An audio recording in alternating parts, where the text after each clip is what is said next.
வணக்கம் நேயர்களே, பண வளர்ப்பும் சேனலுக்கு உங்களை அன்புடன் வரவேற்கிறேன். இந்த சேனலில் வீடியோவில் உங்களுக்கு பிடிச்சிருந்துன்னா மறக்காமல் சேனலை சப்ஸ்கிரைப் பண்ணுங்கள். ஒவ்வொரு வீடியோவும் நீங்கள் உங்களுக்கு பிடிச்சிருந்துன்னா லைக் பண்ணுங்கள்.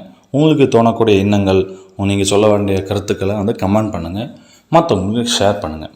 நாம் இந்த வீடியோவில் பணத்தை எப்படி அட்ராக்ட் பண்ணலாம், எப்படி கவர்ந்து இழுக்கலாம் அப்படிங்கிறத பார்க்க போகிறோம்.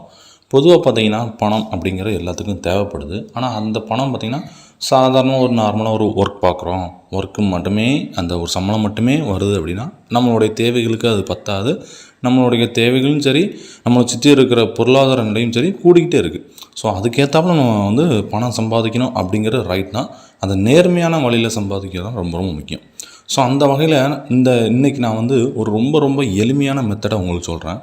பணத்தை எப்படி அட்ராக்ட் பண்ணலான்னா, ஸோ இந்த மெத்தடை நாம் இப்போ லேட்டாக தெரிஞ்சுக்கலாம். ஆனால் இதை பல காலமாக இந்த மார்வாடி மக்கள் அடிப்பாங்களா, அவங்க நார்த் இந்தியாவில் நிறைய பணக்காரங்கன்னா இதை தான் யூஸ் பண்ணிட்டுருக்காங்க. என்ன அப்படின்னா, நெத்தியில் அதாவது நாமம் மாதிரி போட்டிருப்பாங்க பார்த்துருக்கீங்களா.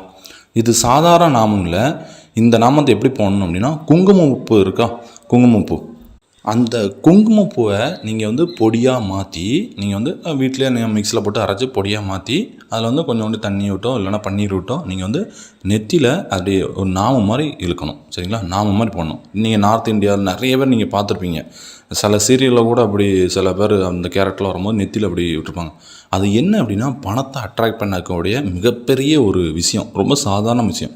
இந்த குங்குமப்பூவை நீங்கள் இந்த மாதிரி பொட்டாக நாம மாதிரி நெத்தியில் இடும்போது அது என்ன ஆகுதுன்னா, பணத்தை அட்ராக்ட் பண்ணுதான், மணியை அட்ராக்ட் பண்ணு, இப்போ பணத்தை கவர்ந்து இழுக்கு. சரிங்களா. ஸோ இந்த மெத்தட் ரொம்ப எளிமையான மெத்தட். இதை ஃபாலோ பண்ணுங்கள். கண்டிப்பாக உங்களால் பணத்தை கவர்ந்து இழுக்க முடியும்.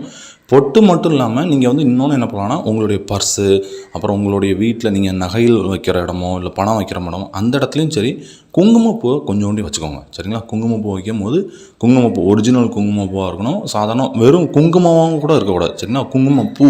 அதனால தான் நான் தெளிவாக சொல்கிறேன். ஸோ குங்குமப்பூவை வாங்கி நீங்கள் வைங்க. கண்டிப்பாக ஒரு நல்ல மாற்றம் உங்களுக்கு வரும். நன்றி.